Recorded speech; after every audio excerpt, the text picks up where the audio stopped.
Hello guys, welcome to YouTube channel. Last lecture में हमने देखा था कि प्रोफार्मा ऑफ कॉस्ट शीट कैसा रहता है, बताई थी आपको। Direct material, direct labour, direct expenses, ये सारी चीज़ें क्या है, डायरेक्ट कॉस्ट, उसको प्राइम कॉस्ट बोलते हैं। फिर फैक्ट्री ओवरहेड्स को ऐड करेंगे, वर्क कॉस्ट या फैक्ट्री कॉस्ट भी बोल सकते हैं, उसका जो आंसर आएगा वो टोटल करके। फिर ऑफिस एंड एडमिनिस्ट्रेटिव हेड को, ओवरहेड को भी ऐड करेंगे, उसको कॉस्ट ऑफ प्रोडक्शन बोलेंगे। यहाँ पे हमारा जो यहाँ पे वर्क इन प्रोग्रेस वगैरह सब खत्म हुआ, अभी यहाँ पे फिनिश गुड्स आएगा। फिनिश गुड्स का ओपनिंग स्टॉक को ऐड करेंगे, क्लोजिंग स्टॉक को लेस करेंगे। सेलिंग डिस्ट्रीब्यूशन ओवरहेड आएगा, उसको कॉस्ट ऑफ सेल्स बोलेंगे। फिर उसमें प्रॉफिट ऐड करके हमारा सेल्स निकल जाएगा, ठीक है। तो ये हमारा था प्रोफार्मा। अभी हम लोग इलस्ट्रेशन 1 से स्टार्ट करते हैं। From the books of account of MS Abdul enterprise the following details have been extracted from the quarter ending 31 March 2014। ठीक है, ये TYBCom मार्च 2006 में आया है सम। तो पहले हम लोग देख लेते हैं कौन सी चीज़ें कहाँ पे आएंगी। Opening stock of material, opening दिया है, मतलब डायरेक्ट मटेरियल में आएगा, ठीक है। अब स्टॉक ऑफ मटेरियल क्लोजिंग है, ये भी डायरेक्ट मटेरियल में आएगा लेकिन लेस होगा, ठीक है। तो यहाँ पे लेस लिखते हैं। Purchases of material direct material में आएगा बट ऐड होगा, ओके। डायरेक्ट वेजेस में आ जाएगा, जो डायरेक्ट लेबर है, डायरेक्ट लिख सकते हैं। डायरेक्ट एक्सपेंस में आएगा। इनडायरेक्ट वेजेस फैक्ट्री ओवरहेड में आएगा, जैसा मैंने पहले बताई थी FO में। फैक्ट्री ओवरहेड में इनडायरेक्ट कॉस्ट फैक्ट्री ओवरहेड्स, ठीक है। मैनेजर की सैलरी, मैनेजर कहाँ होता है, फैक्ट्री में होता है।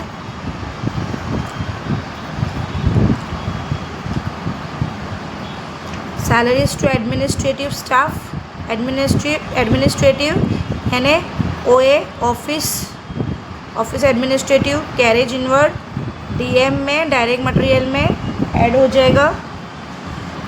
कैरेज आउटवर्ड क्या है, कैरेज आउटवर्ड जो है वो हमारा S&D में आएगा, क्योंकि वो सेल्स का पार्ट है, सेलिंग और डिस्ट्रीब्यूशन में होता है। General charges OA office administration में आएगा। Legal charges for criminal suit ये नहीं आएगा, क्योंकि इससे कोई लेना देना नहीं है प्रोडक्ट का बनने में।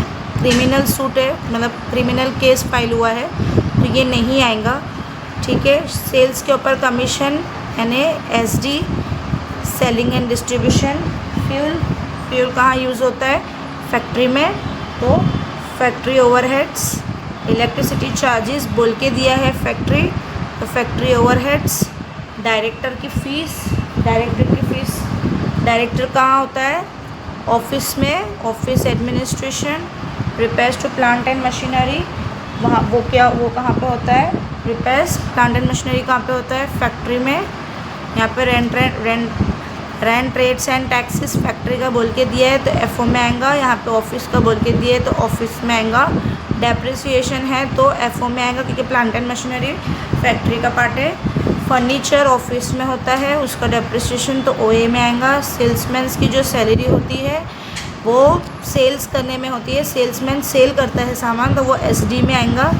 और ऑडिट फी होती है, वो OA का पार्ट है, ऑफिस में आता है, ठीक है।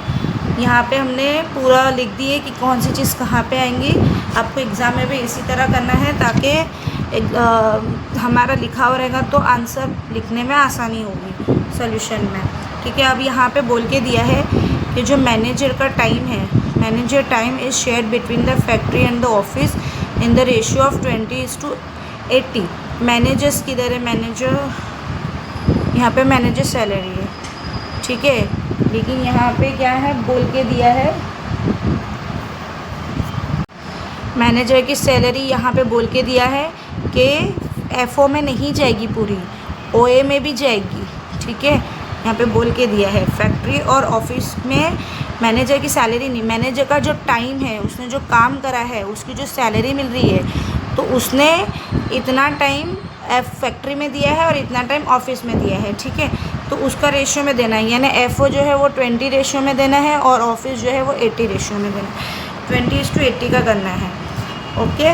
और कैरेज आउटवर्ड बोल के गया है, carriage outward include 7,500 being carriage inward on plant and machinery. Carriage outward का बोल के दिया है कि ये जो 7,500 रुपये जो है ना, वो कैरेज इनवर्ड में इंक्लूड हो गए हैं, तो हमको उसमें मतलब कैरेज आउटवर्ड में इंक्लूड हो गए हैं, तो कैरेज आउटवर्ड से हमको उसको माइनस करना है। तो यहाँ पे कैरेज आउटवर्ड किधर है, यहाँ पे है, इसको भी स्टार मार्क कर देते हैं। इसको क्या करना है, माइनस करना है 7,500।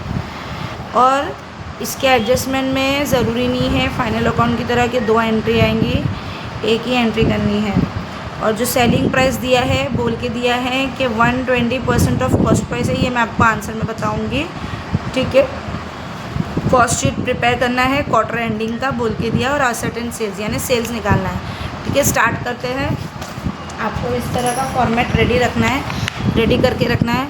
इन द बुक्स ऑफ, जो कंपनी का नाम है, फॉर्म का नाम है MS अब्दुल इंटरप्राइज, वो लिखेंगे, कॉस्ट शीट लिखेंगे। अब यहाँ पे फॉर द ईयर एंडिंग नहीं दिया है, क्वार्टर एंडिंग दिया है, तो क्वार्टर एंडिंग लिखेंगे। तो मतलब उन लोगों का जो 31 मार्च पे होता है वो क्वार्टर एंडिंग हो रहा है, ईयर एंडिंग नहीं हो रहा है, तो उन लोग उसकी कॉस्ट शीट बना रहे हैं। तो स्टार्टिंग में पर्टिकुलर आएगा, अमाउंट के 2 कॉलम आएंगे। डायरेक्ट मटेरियल से स्टार्ट होता है, तो मैंने बताया था आपको डायरेक्ट मटेरियल में opening stock of raw material आता है। फिर तो हम लोग लिख लेते हैं opening stock of raw material कितना है, 2,70,000। तो opening stock of raw material लिख देंगे 2,70,000। अब उसमें ऐड करेंगे purchase of raw material, purchase of materials, तो कितना है 12,48,000।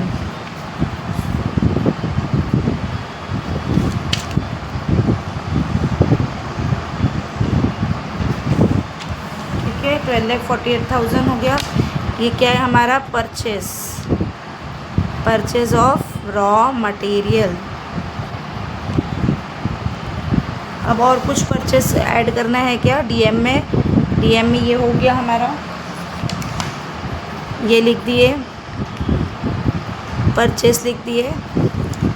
अब क्या है, कैरेज इनवर्ड है यहाँ पे, तो ये कैरेज इनवर्ड लिख देंगे, इसको भी ऐड कर देंगे, कैरेज इनवर्ड्स कितना है, कैरेज इनवर्ड 48,000, इसको भी ऐड कर देंगे। अब ये आउटर कॉलम में नहीं लिखना है क्योंकि आगे जाके क्लोजिंग स्टॉक को माइनस करना है, तो इसको ऐड करते हैं। 1 मिनट,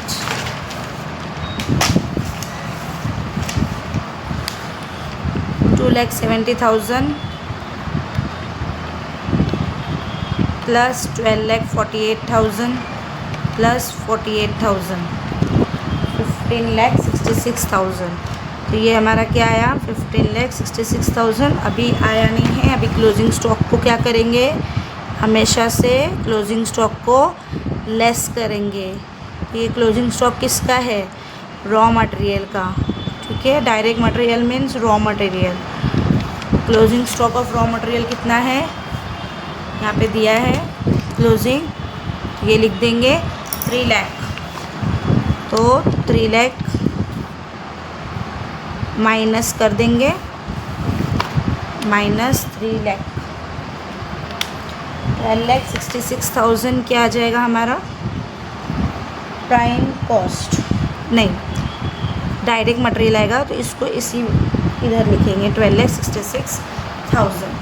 अब यहाँ पे डायरेक्ट वेजेस दिया है, डायरेक्ट एक्सपेंसेस दिया है, तो ये डायरेक्टली लिख देंगे दोनों भी, क्योंकि इसके अंदर कुछ भी नहीं दिया हुआ है, तो डायरेक्ट लिखेंगे। तब कैसा लिखेंगे, डायरेक्ट वेजेस, डायरेक्ट वेजेस कितना दिया है, 3,57,600 डायरेक्ट आउटर कॉलम में लिखेंगे। और डायरेक्ट एक्सपेंसेस कितना दिया हुआ है, 1,20,000।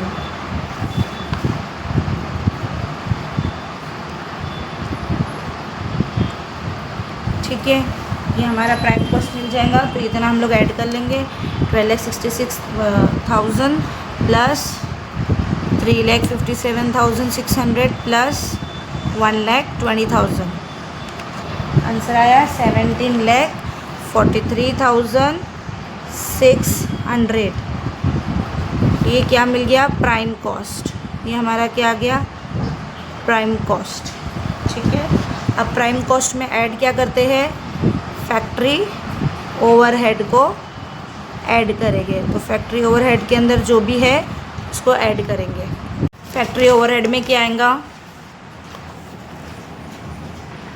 इनडायरेक्ट वेजेस लिख देंगे 24,000। इनडायरेक्ट वेजेस सब इनर कॉलम में लिखेंगे क्योंकि एक साथ ऐड करके बाहर आउटर कॉलम में लास्ट में लिखेंगे। इनडायरेक्ट वेजेस जो है वो क्या है? 24,000। अब ये हो गया हमारा। अब एफओ क्या है? ये वाला है मैनेजर सैलरी, लेकिन इसमें आपको क्या दिया हुआ है? स्टार मार्क दिया हुआ है, यानी इसका एडजस्टमेंट दिया हुआ है। तो यहाँ पे मैनेजर की सैलरी कितनी दी हुई है? 72,000। 72,000 को मल्टीप्लाई बाई 20, 20/80 है ना, 20 डिवाइडेड बाई 100 कितना आया? 14,400। तो 14,400 का जो मैनेजर का टाइम है वो फैक्ट्री में दिया हुआ है। बाकी का बचा हुआ हम लोग किस में लिखेंगे? ओए में लिखेंगे, यानी ऑफिस एडमिनिस्ट्रेशन में लिखेंगे। ठीक है, अब जनरल चार्जेस ओए में आएगा। एफओ का किधर है? फ्यूल। तो फ्यूल लिख देंगे 96,000। फ्यूल हो गया। इलेक्ट्रिसिटी चार्जेस 72,000 बोल के दिया है, तो डायरेक्टली लिख देंगे इलेक्ट्रिसिटी चार्जेस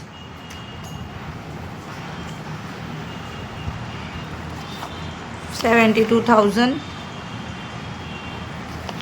ठीक है, अभी एफ और कौन सा दिया हुआ है? Repairs to plant and machinery लिख लेते हैं। Repairs to plant and machinery.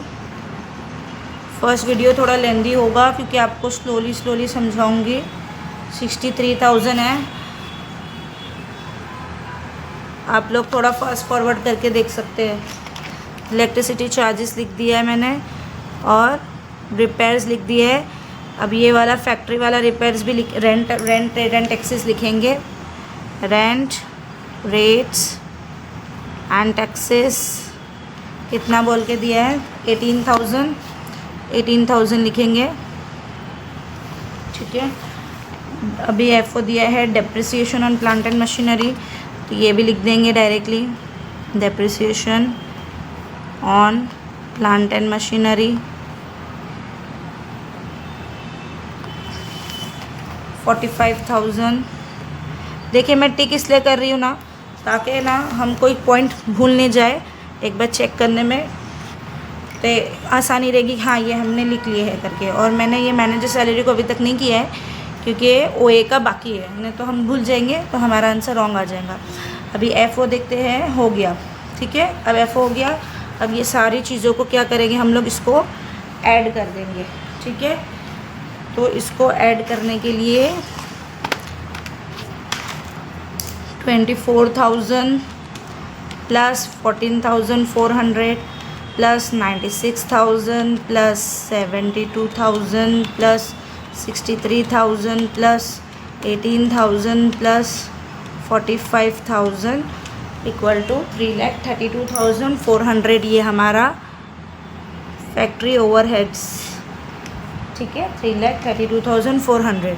अभी प्राइम कॉस्ट को और इसको मिला के टोटल करेंगे तो हमारा निकलेगा क्या? वर्क कॉस्ट और फैक्ट्री कॉस्ट भी बोल सकते हैं। ठीक है, तो इसको प्लस करेंगे 17,43,600 जो हमारा ऑलरेडी आउटर कॉलम में है। तो इसका आंसर आया 20,76,000। ये क्या मिला हमको? Factory cost. अब इसमें फैक्ट्री कॉस्ट में क्या ऐड करते हैं?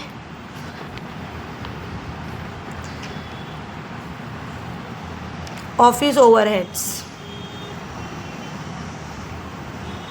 Office overheads. ऑफिस ओवरहेड्स में जो OA से रिलेटेड है वो चीज़ें आएगी। तो अभी यहाँ पे देखिए, यहाँ पे हमारा ये सब हो गया। OA से रिलेटेड ये SD का है, OA से रिलेटेड मैनेजर सैलरी है, तो ये लिख लेते हैं मैनेजर की सैलरी।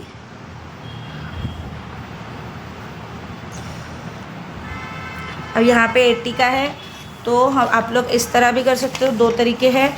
72,000 को आप 14,400 से माइनस कर सकते हैं, जो कि हम लोगों ने 14,400 फैक्ट्री में ऑलरेडी लिख चुके हैं। तो उसको माइनस करके आप आंसर लिख सकते हो 57,600, या तो आप 72,000 को 80 से रेशियो कर सकते हो, तो भी आंसर 57,600 ही आएगा। ठीक है, तो 57,600 ये सारी चीज़ें इनर कॉलम में ही लिखेंगे। अभी ये हो गया है हमारा, तो हम लोग इसको टिक कर लेंगे, मैनेजर सैलरी हो गया। ठीक है, अब जनरल चार्जेस आएगा OA में, तो जनरल चार्जेस है 37,200, तो इसको भी टिक कर लेते हैं। लिख रहे हैं अभी हम लोग जनरल चार्जेस 37,200। अभी लीगल चार्जेस तो नहीं है, कमीशन ऑन सेल्स SD में है, OA की बचा। अभी डायरेक्टर फीस 36,000 लिख देते हैं। डायरेक्टर्स फीस कितना है 36,000, इसको भी टिक कर देते हैं। अब क्या बचा, ये ऑफिस का रेंट रेट एंड टैक्सेस बचा, तो इसको भी टिक कर लेते हैं। अभी लिख रहे हैं 9,600। 9,600 क्या है, रेंट रेट्स एंड टैक्सेस। ठीक है, ये भी हो गया। अब डेप्रिसिएशन ऑन फर्नीचर है, वो भी लिख लेते हैं। क्या है 3,600। 3,600 क्या है डेप्रिसिएशन, मैं शॉर्ट फॉर्म में लिख रही हूँ, आप लोगों को पूरा लिखना है एग्ज़ाम में। डेप्रिसिएशन ऑन फर्नीचर लिख दिए। लास्ट में बचा ऑडिट फीस, ये भी लिख लेते हैं 18,000 ऑडिट फीस 18,000। ठीक है, अब इसको भी प्लस कर देंगे, हो गई सारी चीज़ें, तो इसको प्लस कर देंगे। 57,600 plus 37,200 plus 36,000 plus 9,600 plus 3,600 plus 18,000, तो आंसर आया हमारा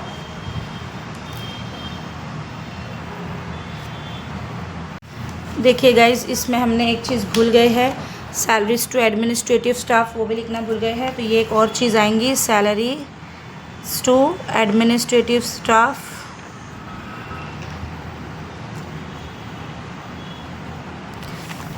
60,000 अब ऐड करेंगे, तो ये हमारा 16 लाख 2,000 था, 1,62,000 प्लस 60,000 2,22,000 क्या है हमारा ऑफिस ओवरहेड। अब इसको वर्क कॉस्ट का जो आया है उसको आउटर कॉलम में जो आया है उसको उससे प्लस करेंगे ऑफिस ओवरहेड से, तो इसको इसी रहने देते कैलकुलेटर में और इसको ऐड करेंगे 20,76,000, तो आंसर आएगा 22,98,000। ये क्या मिला हमको, कॉस्ट ऑफ प्रोडक्शन।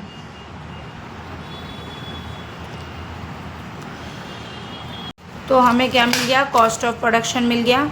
अब कॉस्ट ऑफ प्रोडक्शन के बाद क्या आता है, फिनिश गुड्स को ऐड करना, ओपनिंग स्टॉक, ये दूसरे पेज पे हमारा जाएगा सम, तो इसको हम लोग ऐड करेंगे opening stock of finish goods, लेकिन फिनिश गुड्स दिया नहीं है, ना ओपनिंग स्टॉक दिया है ना क्लोजिंग स्टॉक दिया है, तो उसको हम लोग डैश करेंगे।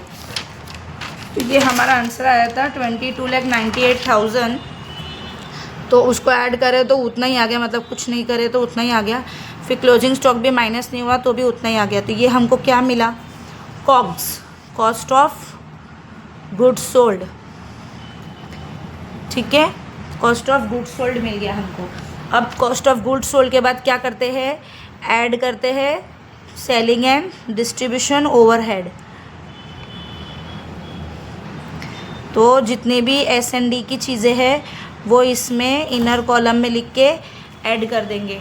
देखो यहाँ पे लाइन से रफ हो गया है, कैरेज आउटवर्ड बचा है, तो कैरेज आउटवर्ड हम लोग लिखेंगे S&D में, लेकिन उस पर एक एडजस्टमेंट था, क्या था, 37,500 में से 7,500 को माइनस करके लिखना है, बस दैट्स इट। तो उसको हम लोग ने माइनस कर दिए तो 30,000 आ गया। ओके, अब कैरेज आउटवर्ड पूरा हो गया, उसको राइट टिक कर देंगे, लाइन से चेक कर लेंगे एक बार, सब हो गया ना जी, लीगल चार्जेस नहीं है, इसको रॉन्ग कर देते हैं। इधर कमीशन ऑन सेल्स 28,000, तो ये लिख लेंगे 28,000 कमीशन ऑन सेल्स।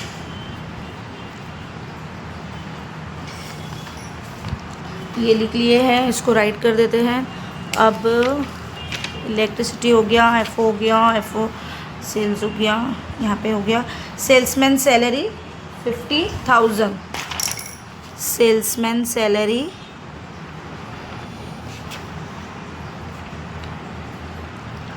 50,000 है, बस हो गया सम। तो इसको भी हम लोग ऐड कर देंगे, 30,000, 50,000, 80,000 हो गया, 80,000 को प्लस 28,000 करेंगे तो 1,08,000 हो जाएगा।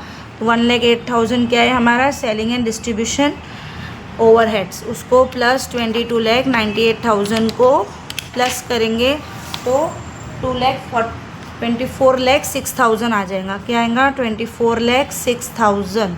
तो ये हमारा क्या मिला, कॉस्ट ऑफ सेल्स, सेल्स नहीं मिला है, ठीक है, कॉस्ट ऑफ सेल्स मिला है। अब यहाँ पे हम लोग क्या करते हैं, ऐड करेंगे, अब प्रॉफिट या लॉस ऐड करेंगे और यहाँ पे सेल्स लिखेंगे।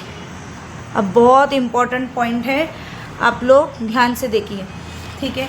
यहाँ पे क्या बोला है, जो सेलिंग प्राइस है वो 120% कॉस्ट प्राइस का है, मतलब जो सेलिंग प्राइस है वो 120% कॉस्ट प्राइस का है। तो कॉस्ट प्राइस यानी इसका है, तो कॉस्ट प्राइस कितना हुआ, 100, ठीक है। यानी सेलिंग प्राइस जो है 120% है, लेकिन किसका बोला है, कॉस्ट प्राइस का। तो जब भी ऑफ कॉस्ट प्राइस बोलता है तो कॉस्ट प्राइस कितना हो गया, 100%, तो ये कितना हो जाएगा, 20%, समझा। अब इसको क्या करेंगे, 24,06,000 100% है, तो 120% कितना, तो इसको क्रॉस मल्टीप्लिकेशन करेंगे। इसको कैसे करेंगे, सब क्रॉस मल्टीप्लिकेशन, ठीक है। अब यहाँ पे तो कुछ नहीं है, तो कैसा करेंगे, 24,06,000 को कैलकुलेटर में लिखेंगे, उसको मल्टीप्लाई बाई 120 करेंगे, दिख रहा है कैलकुलेटर में, 120 मल्टीप्लाई बाई 120, क्रॉस है ना, क्रॉस में हम लोग मल्टीप्लाई करते हैं। अब ये अलग से है तो उसको क्या करेंगे, डिवाइडेड बाई 100। तो हमारा पूरा सेल्स कितना आया, 28,87,200, क्योंकि हमने 120 निकाले ना, तो ये आया हमारा, ठीक है, सेल्स। अब टोटल सेल्स हमारी 28,87,200 है। अब हमको प्रॉफिट चाहिए ना, तो इसको इससे माइनस करेंगे तो हो जाएगा, क्योंकि जब ऊपर से आ रहा है तो ऐड दिखा रहा है, लेकिन जब हम लोग को नीचे से सॉल्व करना है तो हम लोग उसको रिवर्स में करेंगे, तो लेस कर देंगे। तो इसको माइनस 24,06,000 माइनस करेंगे तो आंसर आएगा हमारा 4,81,200। तो ये हमारा क्या है, प्रॉफिट, ठीक है। आप लोग इसको वैसा भी कर सकते हो और वैसा भी कर सकते हो कि पहले प्रॉफिट डाल दिए, जैसा अभी आपने 120 को करे, तो हम लोग उसको ऐसा भी कर सकते हैं, इसको भी क्रॉस मल्टीप्लिकेशन कर सकते हैं। तो अभी ये 2,24 लाख आपको सिर्फ एग्जांपल के लिए बता रही हूँ, आप अभी ये कर लिए हो तो इसको ही करना है, ठीक है। देखिए 24,06,000 आपने 120 लिए थे, आप 120 मत लीजिए, आपको प्रॉफिट निकालना है तो आप 20 लीजिए। तो मल्टीप्लाई बाई 20 करेंगे, डिवाइडेड बाई 100 करेंगे, तो देखिए 4,81,200 आया, समझा। तो चाहे आप पहले सेल्स निकालो या पहले प्रॉफिट निकालो, आंसर आपको सेम ही आएगा। अगर आपने प्रॉफिट निकाले हैं तो फिर ये दोनों को प्लस करके सेल्स निकल जाएगा, और अगर आपने सेल्स निकाले हैं तो ये दोनों को इसको इस माइनस करके प्रॉफिट निकल जाएगा, ठीक है गाइस। बहुत लंबा लेंदी वीडियो था, लेकिन आप जो फर्स्ट सम करेंगे वो एकदम इत्मीनान से बैठ के एक एक चीज़ समझ के करेंगे तो आपको सेकेंड सम भारी नहीं पड़ेगा, मतलब डिफ़िकल्ट नहीं पड़ेगा आपको। तो मैं नेक्स्ट वीडियो में नेक्स्ट सम लेके हाजिर रहूँगी। तब तक के लिए take care, thank you very much. अगर आपको मेरा वीडियो अच्छा लगता है तो लाइक करिए, शेयर करिए, सब्सक्राइब कीजिए।